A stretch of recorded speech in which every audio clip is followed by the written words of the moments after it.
नमस्कार दोस्तों, आपका स्वागत है हमारे यूट्यूब चैनल में। आज हम बात करेंगे कक्षा 12 की व्यष्टि अर्थशास्त्र की पुस्तक के पाठ नंबर 6, जिसका नाम है प्रतिस्पर्धा रहित बाजार। तो इस पाठ के जो महत्वपूर्ण प्रश्न हैं उनके बारे में हम चर्चा करेंगे। तो हम वीडियो को स्टार्ट करते हैं। सबसे पहले हम जानते हैं इस पाठ के जो वस्तुनिष्ठ प्रश्न हैं उनके बारे में।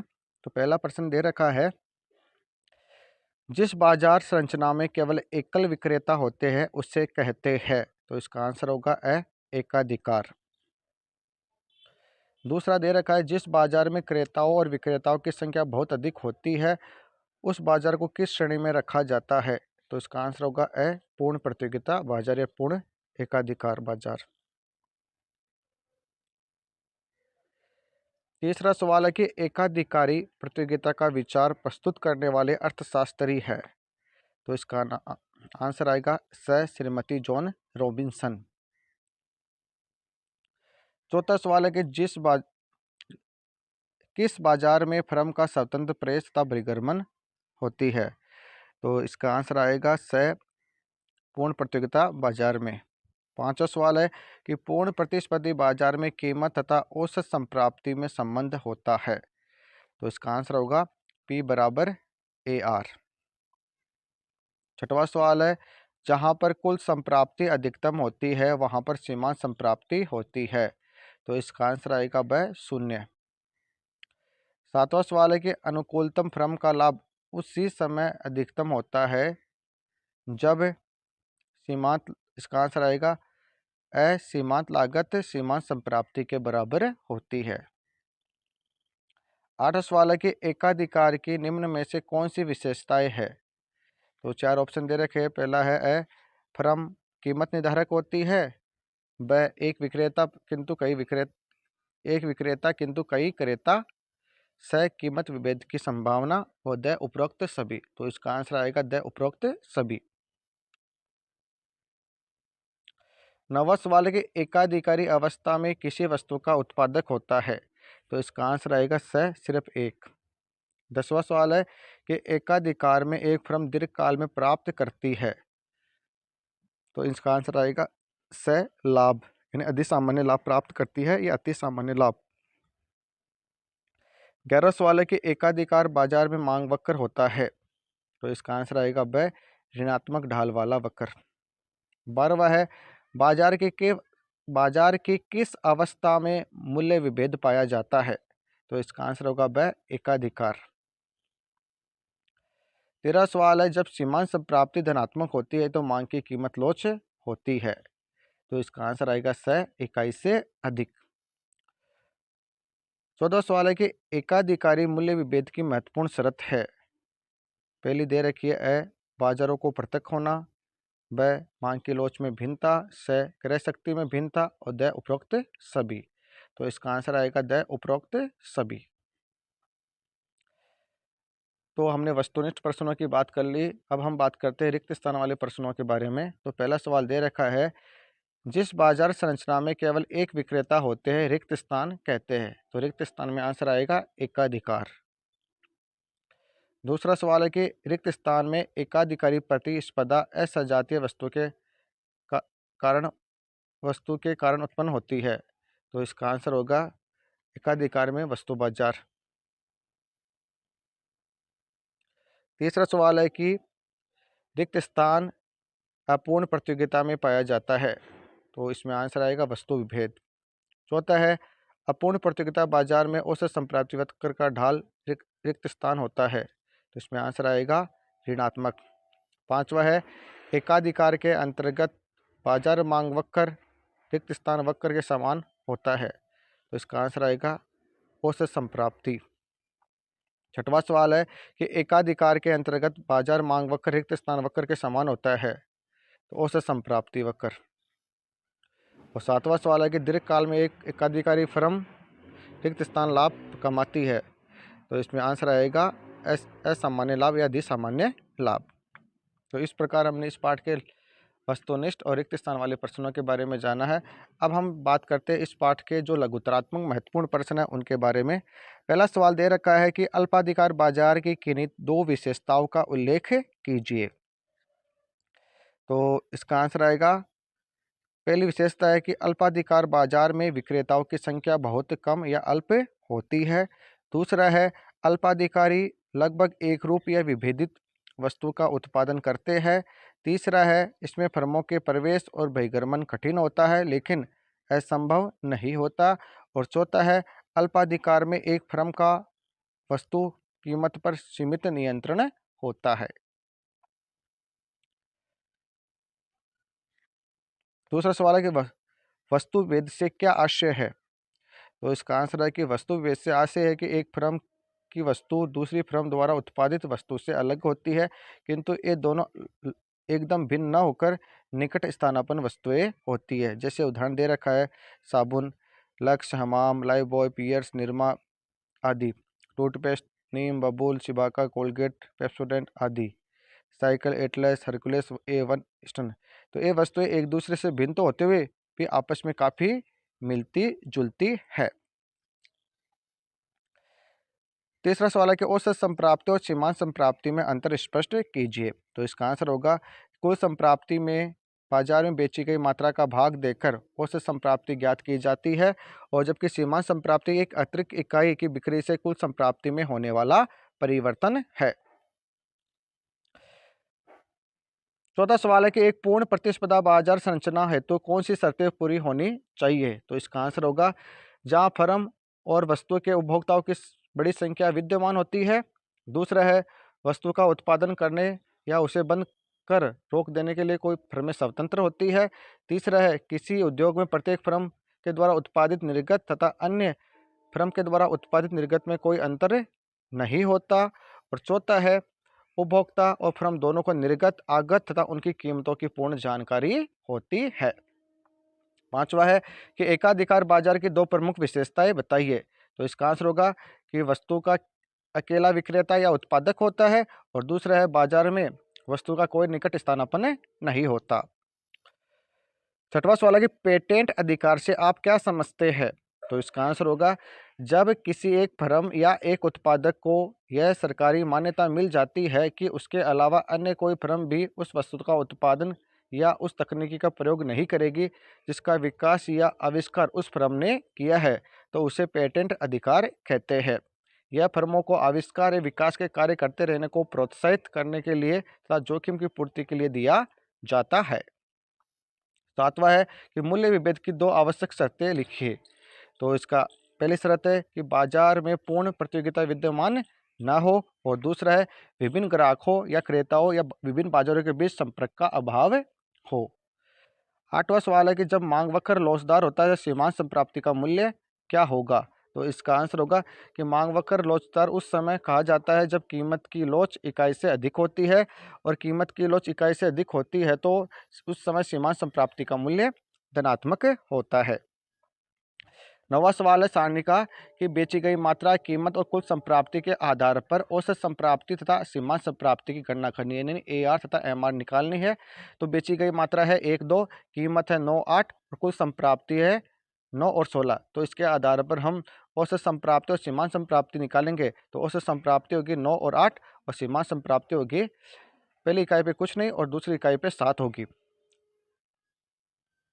10वां सवाल है कि उस स्थिति में सीमांत संप्राप्ति वक्र के आकार पर टिप्पणी कीजिए जिसमें कुल संप्राप्ति वक्र धनात्मक प्रवणता वाली सरल रेखा हो। तो इसका आंसर होगा यदि कुल संप्राप्ति वक्र धनात्मक प्रवणता वाली सरल रेखा हो तो सीमांत संप्राप्ति वक्र ऋणात्मक ढाल वाला या नीचे की ओर ढाल वाली रेखा होती है। तो इस अवस्था में सीमांत संप्राप्ति धनात्मक होती है किंतु गिरती हुई होती है। 11वां सवाल है कि उस स्थिति में सीमांत संप्राप्ति वक्र के आकार पर टिप्पणी कीजिए जिसमें कुल संप्राप्ति वक्र समस्तरीय सरल रेखा हो। तो इसका आंसर होगा जब कुल संप्राप्ति वक्र समस्तरीय सरल रेखा होती है तो सीमांत संप्राप्ति वक्र शून्य होता है अर्थात जहाँ पर सीमांत संप्राप्ति शून्य होती है कुल संप्राप्ति अधिकतम होती है। तो इस प्रकार हमने लघुतरात्मक प्रश्नों के बारे में जाना है। अब हम जानते हैं इस पाठ के जो दीर्घ लघुतरात्मक प्रश्न है उनके बारे में। तो पहला सवाल दे रखा है कि पूर्ण प्रतिस्पर्धा और एकाधिकार में कोई 3 अंतर बताइए। तो पहला अंतर है कि पूर्ण प्रतिस्पर्धा में फर्मों की संख्या अत्यधिक होती है जबकि एकाधिकार में विक्रेता या फर्म केवल एक ही होती है। दूसरा है कि पूर्ण प्रतिस्पर्धा में वस्तु की कीमत बाजार मांग और पूर्ति की शक्तियों द्वारा निर्धारित होती है, जबकि एकाधिकार में वस्तु की कीमत का निर्धारण फर्म द्वारा होता है। और तीसरा है कि पूर्ण प्रतियोगिता बाजार में दीर्घकाल में सामान्य लाभ प्राप्त मिलता है, और जबकि एकाधिकार में दीर्घकाल में अतिरिक्त लाभ प्राप्त होता है। दूसरा सवाल दे रखा है कि एकाधिकार को परिभाषित कीजिए और एकाधिकारी की कोई 3 शर्तें समझाइए। तो इसका आंसर होगा कि एकाधिकार वह बाजार संरचना है जिसमें केवल एक ही उत्पादक या विक्रेता होता है, उसे एकाधिकार कहते हैं। इसमें एक उद्योग से संबंधित एक ही फर्म होती है और उसी उसी का वस्तु पूर्ति पर पूर्ण नियंत्रण होता है।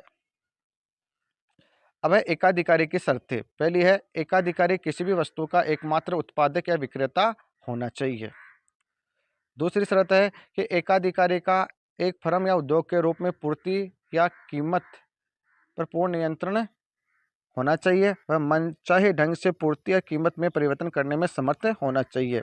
और तीसरा है कि एकाधिकारी फर्म का साम्य एमआर बराबर एमसी पर निर्धारित होता है, साथ ही एमसी वक्र एमआर वक्र को नीचे से काटते हुए होना चाहिए।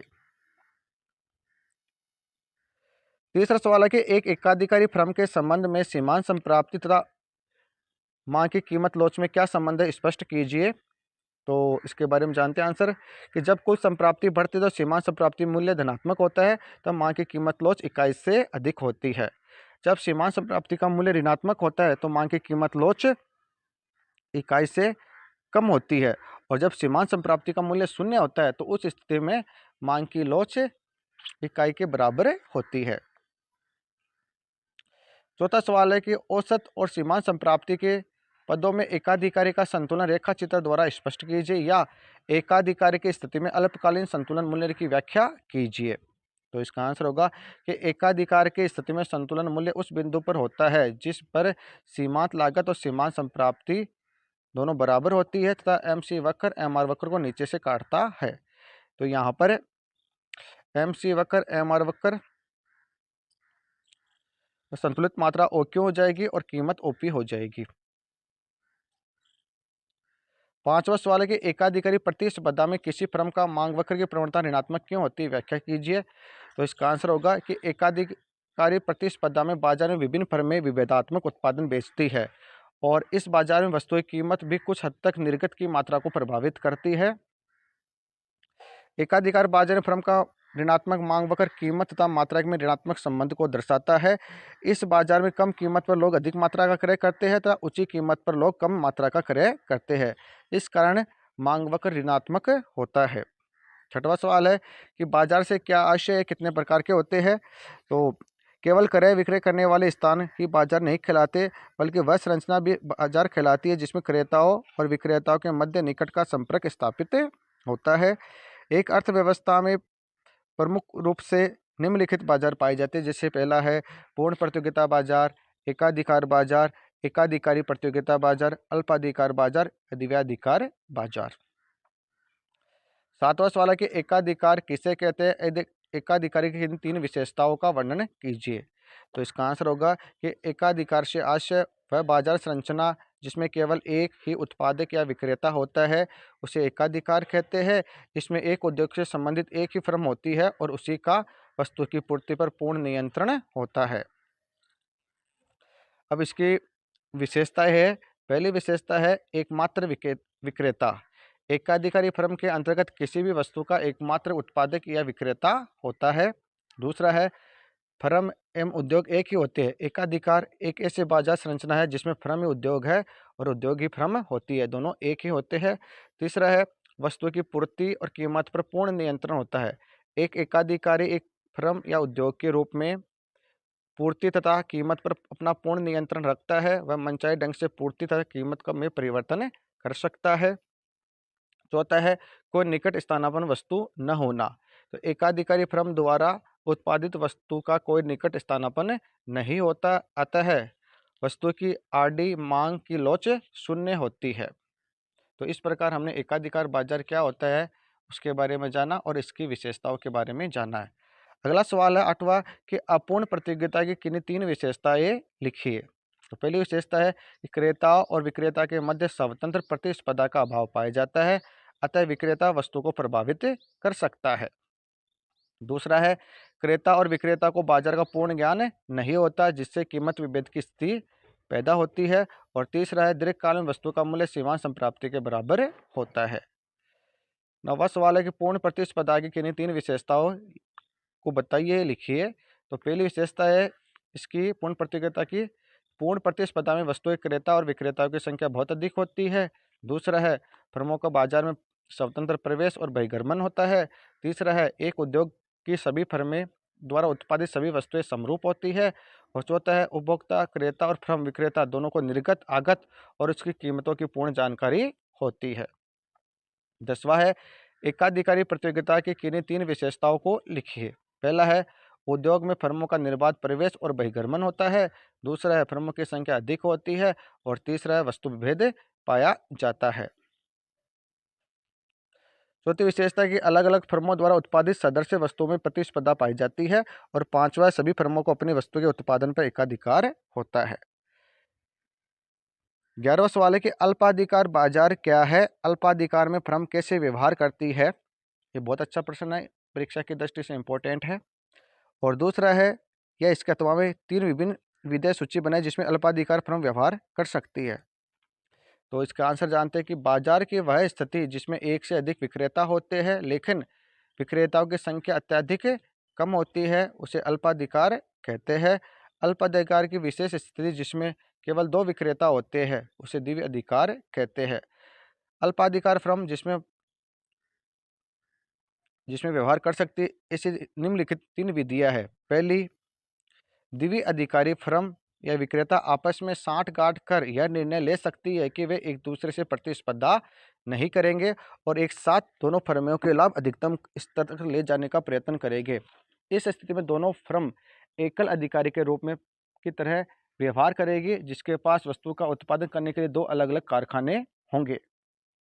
दूसरा है, दो फर्मों से प्रत्येक दो फर्मों में दो फर्मों में से प्रत्येक यह निर्णय लेती है कि अपने लाभ को अधिकतम करने के लिए वह वस्तु की कितनी मात्रा का उत्पादन करेगी। यहाँ यह माना जाएगा कि उसकी पूर्ति की वस्तु उसकी उनकी पूर्ति की मात्रा व- उनकी वस्तु की मात्रा की पूर्ति को कोई अन्य फर्म प्रभावित नहीं करेगी। तीसरा है, कुछ अर्थशास्त्री का तर्क है कि अल्पाधिकार बाजार संरचना में वस्तु की अनम्य कीमत होती है, अर्थात मांग में परिवर्तन के फलस्वरूप बाजार कीमत में निर्बाध संचलन नहीं होता। इसका कारण यह है कि किसी भी फर्म द्वारा प्रारंभ की गई कीमत में परिवर्तन के प्रति एकाधिकारी फर्म प्रतिक्रिया व्यक्त करती है। यदि एक फर्म यह सोचती है कि कीमत में वृद्धि करने पर वह अधिक लाभ कमा लेगी, इसलिए वह अपने निर्गत की कीमत में वृद्धि कर देगी, तो अन्य फर्म उसका अनुकरण नहीं करेगी। ऐसा इसलिए क्योंकि कीमत बढ़ने से बिक्री कम हो जाएगी, जिससे फर्म को कम लाभ प्राप्त होगा। इसलिए कीमत वृद्धि करना विवेक संगत कार्य नहीं होगा। दूसरी ओर, यदि फर्म अपने उत्पाद की कीमत को गिराकर अधिक लाभ कमाना चाहेगी, तो इसकी देखा देखी अन्य फर्म भी कीमत गिरा देगी, जिससे कुल विक्रय मात्रा में वृद्धि होने पर सभी फर्म इसमें भागीदार होगी, जिससे वह विक्रय की मात्रा में अत्यंत वृद्धि को ही प्राप्त कर सकती है। 12 सवाल है कि एकाधिकार में बाजार मांग वक्र को रेखा चित्र की सहायता से स्पष्ट कीजिए। तो बाजार मांग वक्र उन मात्राओं को दर्शाता है जिसे उपभोक्ता विभिन्न कीमतों पर सम्मिलित रूप से खरीदने के इच्छुक है। रेखा चित्र में डी वक्र के द्वारा बाजार मांग वक्र को दर्शाया गया है, जिसमें यदि बाजार कीमतें उच्च स्तर P0 पर होती हो तो उपभोक्ता कम मात्रा Q0 पर खरीदने के इच्छुक होंगे। दूसरी ओर, यदि बाजार कीमत निम्न स्तर P1 पर होती तो उपभोक्ता अधिक मात्रा खरीदने के इच्छुक होंगे, अर्थात कीमत बाजार के उपभोक्ता द्वारा मांग की गई मात्रा को प्रभावित कर सकती है। तो इसे इस प्रकार भी अभिव्यक्त किया जाता है कि उपभोक्ता द्वारा खरीदी गई मात्रा कीमत का ह्रासमान फलन है। एकाधिकार फर्म के लिए उपयुक्त स्वयं विपरीत दिशा को अभिव्यक्त करता है। प्रति मात्रा में विक्रय करने का एकाधिकार फर्म का निर्णय केवल कम कीमत पर ही संभव है। विलंबतः यदि एकाधिकार फर्म अल्प मात्रा में बेचने के लिए वस्तु को बाजार में लाए तो उसके लिए ऊंची कीमत पर वस्तु को बेचना संभव होगा। अतः एकाधिकार फर्म कीमत बेची गई वस्तु की मात्रा पर निर्भर करती है। इसे इस तरह भी अभिव्यक्त किया जाता है कि कीमत बेची गई मात्रा का ह्रासमान फलन है, अतः एकाधिकार फर्म के लिए बाजार मांग वक्र की पूर्ति के विभिन्न मात्रा के लिए उपलब्ध कीमत को अभिव्यक्त करती है। इस कथन में यह विचार प्रतिबंधित हुआ है कि एकाधिकारी फर्म को बाजार मांग वक्र का सामना करना पड़ता है। तो ये बाजार मांग वक्र दर्शाया गया है। कीमत P0 होने पर मात्रा Q0 है और कीमत गिरकर P1 हो जाती है तो मात्रा बढ़कर OQ1 हो जाती है। तो इस प्रकार हमने इस पाठ के जो महत्वपूर्ण प्रश्न है वस्तुनिष्ठ, रिक्त स्थान, लघुत्तरात्मक और दीर्घ लघुत्तरात्मक, उनके बारे में हमने चर्चा की है। अगर हमारा आज का वीडियो अच्छा लगा तो हमारे चैनल को सब्सक्राइब कीजिए, वीडियो को अधिक से अधिक शेयर कीजिए, लाइक कीजिए, कमेंट कीजिए। धन्यवाद।